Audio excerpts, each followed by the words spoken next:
Greetings friends! In the 1970s, if you wanted to buy a heavyweight coach, you had several options. You had the Leopard, which was obviously manufactured by Leyland. There was also the very similar AEC Reliance, which again was manufactured at this point by Leyland. And then of course there was the Swedish interloper, the Volvo B58.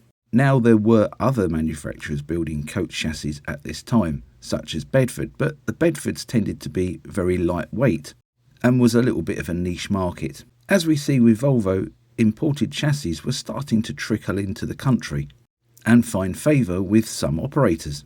But out of the three top selling coaches, the Leopard, the Reliance and of course the B58, two of those were owned by Leyland, and we've come back to this on several occasions in various videos about the Leyland Monopoly.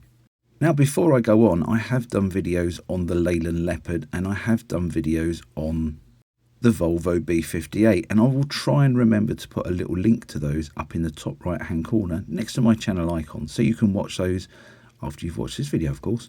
Now, as I've mentioned previously on this channel, there was a lot of dissatisfaction with the monopoly that Leyland held in the manufacturing business. Leyland certainly had a bit of a take it or leave it attitude. And on top of that, their after-sales service at the time was pretty poor, to be fair. Plus in the 1970s, with Leyland launching integrally built buses like the Leyland National and the Leyland Titan, things didn't look particularly good for the bodybuilders that were around the country at the time. Companies such as East Lancs and MCW, for example. This would see MCW in the late 1960s and the early 1970s teaming up with Scania, another manufacturer from Sweden. And this would see the birth of the Metro Scania single-decker, as well as the Metropolitan double-decker. However, both Scania and MCW would eventually go their own way, with MCW building their own integral double-decker bus, the Metrobus. Although of course this would later go on to be bodied by other bodybuilders such as Northern Counties and Alexander. Now the B58, the Leopard and the Reliance were rather dated in their design, all having leaf springs and underfloor mechanical layouts which took up a lot of the room under the floor. In 1978 the B10M took over from the B58, and the following year 1979 saw the end of AEC Reliance production. And that would leave the old school Leyland Leopard the only one of the three left in production. But in 1981 Leyland launched the Leyland Tiger, and despite their assurances that the Leopard would continue as long as it was wanted, the following year the Leopard was phased out. So at this point the two largest manufacturers of coaches had now updated their designs. And these were much more modern designs than their predecessors, featuring such things as air suspension and options for fully automatic or semi-automatic gearboxes. However, it still didn't leave an awful lot of choice, did it? Now, as I mentioned previously, in the early 1980s, MCW was in the throes of production of the Metrobus and had just launched the Metrobus Mark II, which was a facelifted version of the original bus and used less parts in the overall construction. At this time, the majority of the Metro buses were being sold either to London Transport or to the PTE fleets, these being companies like West Midlands PTE or Tyne and Wear PTE. And this was good, but MCW wanted to diversify into other fields and other sectors. This would lead them to looking into the coach market. Now, they had dabbled into the coach market before, as recently as in the late 1960s. When they built a rather futuristic looking coach bodywork, confusingly called the Metropolitan. Now these were mostly available on Bedford or Ford chassis, and there were very few of them built. Depending on what sources you look into, some will say 12 to 15 and some will say around 33 of them. And I tend to go with the latter. I think there was about 33 from what I've seen. And prior to this they had an even shorter lived bodywork called the Topaz, which was built on Bedford VAL chassis and Leyland Panther chassis. The MCW Metropolitan coach bodywork was only built for a couple of years, before MCW sold the design to Strachan's, the Southampton-based coach builder, who built a further 9 of the bodies on Ford chassis. The new designed coach by MCW would be launched in April 1983, which would be ahead of the 1984 tourist season. although the first two examples would be exhibited at the 1982 Commercial Motor Show, which was held in August of that year. Initially launched as two types of vehicle, single-decker and double-decker, it would eventually go on to be four different types of vehicle, with the single-decker and the double-decker being joined by a high-floor single-decker coach, as well as a later low-height double-decker coach. The original single-decker Metroliner was classed CR126 and was a very futuristic, for the 1980s, square-looking vehicle. In fact, it has that wonderful 1980s look about it, the same way as a C5 or a ZX Spectrum does, doesn't it really? The first of the single-decker Metroliners was delivered to East Kent in May 1983, and this was registered FKK 844Y. This would be used on National Holidays tour work. These single-decker coaches being powered by the Cummins L10 engine, which was mounted longitudinally at the rear of the chassis, in a similar way to how the Dennis Dart chassis is laid out. The engine was rated at 250 brake horsepower and was coupled to a ZF 6-speed manual gearbox. This is controlled by a hydraulically operated clutch. And it's not a conventional clutch pedal, it's more like an accelerator pedal, or I believe they're called organ pedals. They are the sort of pedals that you push down to the floor rather than ones that are suspended from the top and swing down, if that makes sense. And according to Metroliner guru Andy McIntosh, who is an absolutely lovely chap and has been very keen on my acquisition of 8846, he said it is very hard to get it set up and working properly.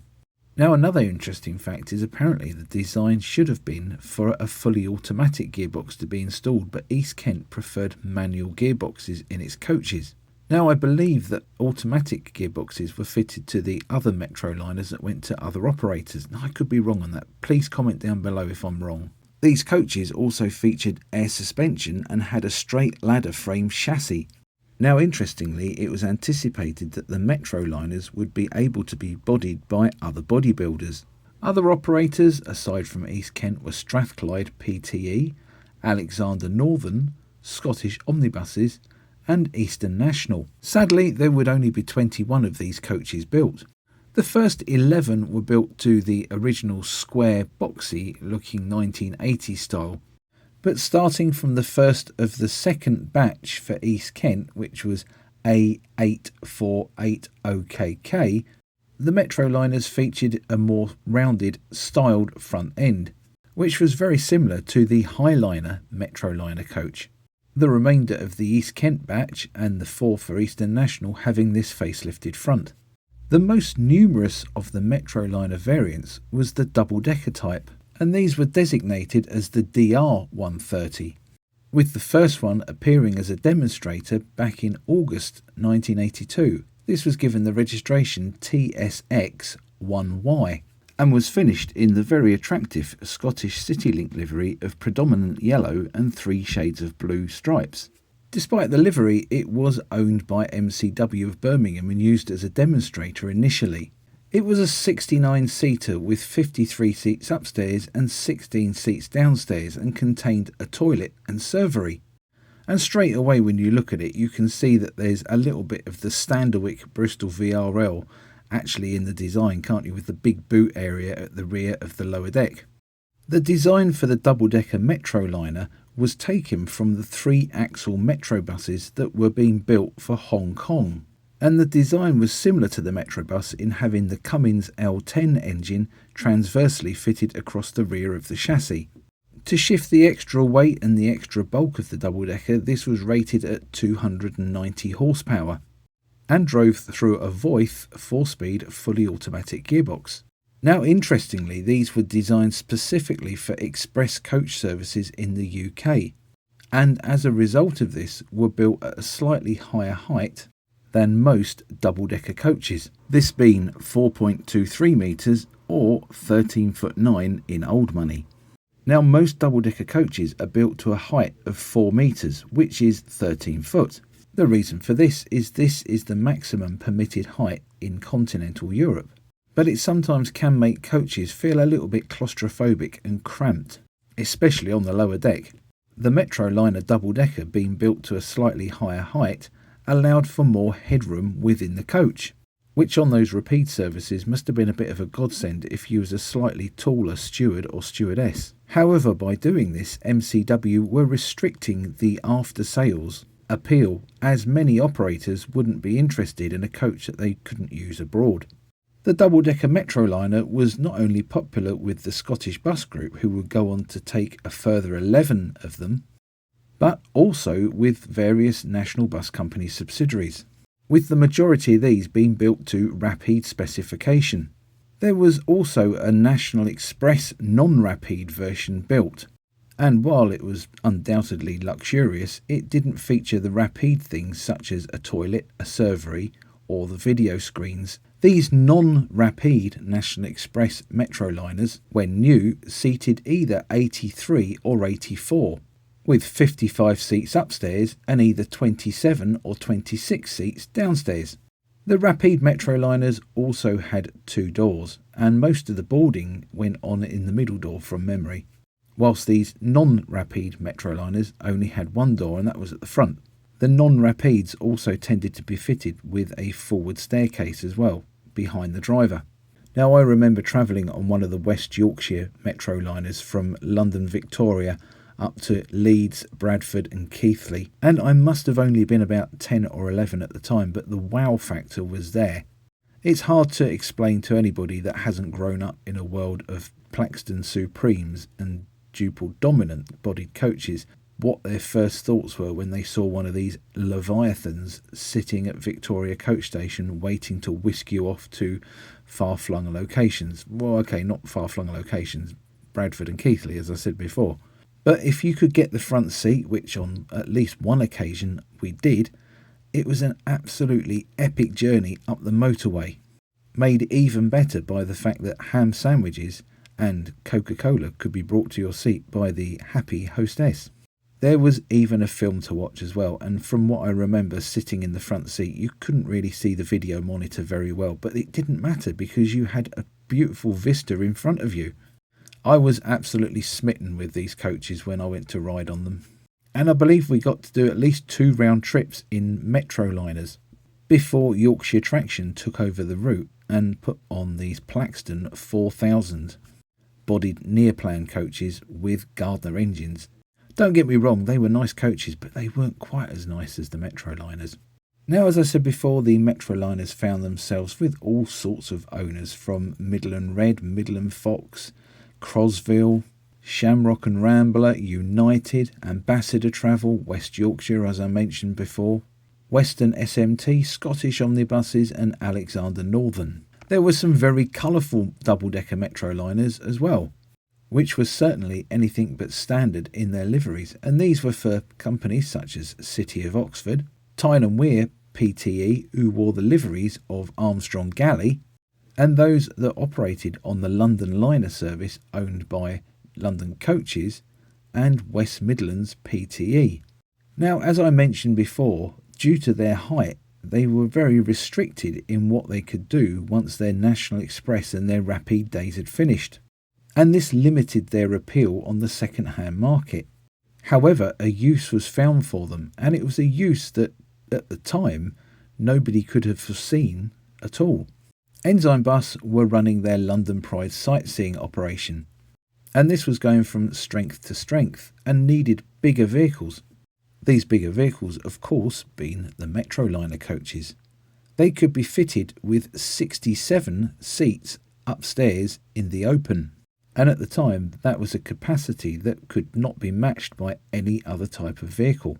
Between 1990 and 1995, many of these Metroliners were rebuilt as open-top buses for London sightseeing duties, whilst many more were converted to open-top once they were exported.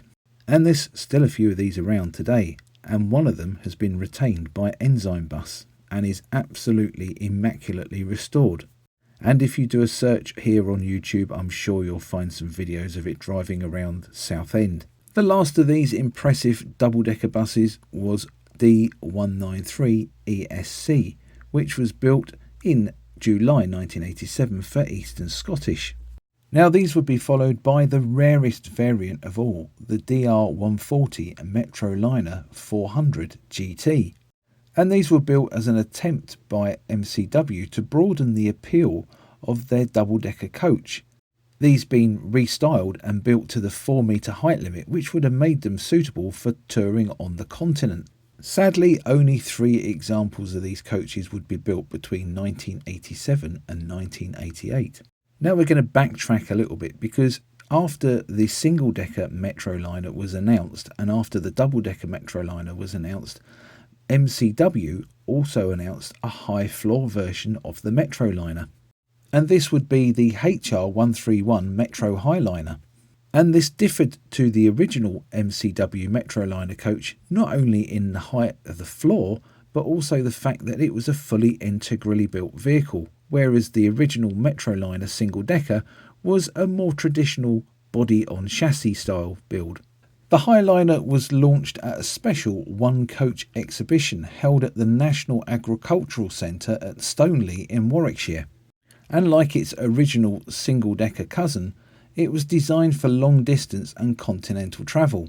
Again, this coach would be powered by the rear-mounted Cummins L10 engine and would be available with a choice of transmission including the ZF 6 or 8-speed manual gearbox, Voith fully automatic, or self-changing gears semi-automatic units. These coaches would have a height of 3.36 metres and would have an overall length of 12 metres and could seat up to 57 seats.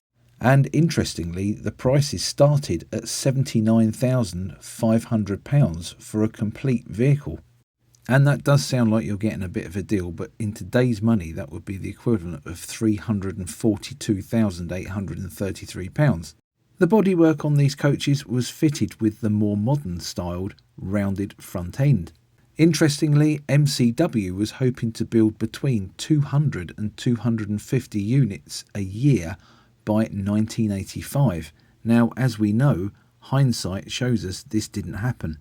In fact, they didn't even build 50. Sadly, there was only 21 of these fine coaches built. And these went to operators like Premier Travel, Northern Scottish, Wessex National, Northern Scottish, East Midland Grampian, Central at Walsall, which was West Midlands PTE, and of course East Kent took the final 2. The first ones had appeared in December 1983 and the last ones appeared in the spring of 1988. Sadly, all varieties of the Metroliner weren't regarded as a big success and probably weren't regarded as the most reliable of coaches. And then of course there is the MCW Tin Worm, which seemed to feature in every design that came out of Washwood Heath. And it's certainly a great shame that these beautiful coaches weren't more of a success. Today there's just a handful of these vehicles left in existence, with just 1 or maybe 2 in active preservation, with others stored up waiting for preservation to begin. I remember when I started with Eastern Ways of Ramsgate back in 2003, sitting at the back of their yard in rather a semi-derelict state, looking very sorry for itself, was A161 TGE, which had been the third Metroliner double-decker coach built and had been delivered to Western SMT in April 1984. And yes, most of the seats were missing, and yes, the engine was missing, and the wiring looked like spaghetti that had been chucked all over the dashboard. But it still looked absolutely amazing, and I was so tempted to try and do something with it. Unfortunately, it got broken up a few years later. Now, interestingly, these Eastern Ways Metroliner double-deckers exposed a flaw in the design. Quite often they would come down into Ramsgate and have to make a very tight U-turn to go round into the harbour. Now, the Metroliner was driven from the rear wheel, unlike a lot of modern triaxle coaches that are driven from the middle axle. This means on these modern coaches that the third axle, the last axle, can then become a tag axle and can feature steering. And this helps eliminate tyre scrub. Now, this is something that these first Metroliner double-deckers didn't have. As I say, they were driven from the rear axle, and the rear axle couldn't steer because obviously it had the drive shaft going into it. and those rear wheels used to really scrub round when they performed the U-turn to go into the docks. Next time you see a triaxle coach, take a look at that rear axle, and 9 times out of 10 nowadays it will be fitted with rear wheel steering, and you'll see there is absolutely no tyre scrub on there at all, and you'll understand what I'm talking about. Well, hey, I'm hoping to start my own MCW Metroliner adventure soon, because 8846, the former FKK 846Y, will hopefully be winging its way to me rather shortly. In fact, it should have been here by now, but just things have been so busy and trying to find time to fit everything in. Sometimes I think about cloning myself rather than preserving buses, but I don't think the world's quite ready for that yet.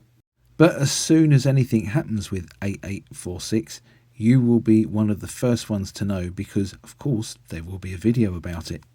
And I am genuinely looking forward to bringing this old coach back to Kent and giving her the secure home that she deserves. Who knows, maybe Paul and myself might be able to get that clutch working properly. You never know. So if you want to see videos like that, don't forget to subscribe and hit the notification bell so you don't miss my future releases here on YouTube. If you enjoyed this look at the MCW Metroliner, please like and share it. And don't forget to comment down below with your memories and thoughts on the Metroliner coach. Did you get to drive one of the double-deckers? If you have, you've done better than me, because I've not driven, in fact, I've not driven any of the Metroliners yet. So you've beaten me completely there. And don't forget, the appeal to raise funds for the upkeep and restoration of 8846 is still going. If you do a Google search for Help Save FKK 846Y, or do a crowdfunding search for FKK 846Y, you will find the appeal. And if you do have any spare change that you can throw our way, we'd be very grateful, as it's going to cost an awful lot to bring her back to Kent, as she's going to have to be low loaded. So as a certain supermarket says, every little helps. Once again, thank you so very much for watching and making this channel the success that it's become. And by watching this video, you're helping old buses like 8846 live a better life in their retirement. And that, my friend, makes you a totally amazing human being. Bye for now.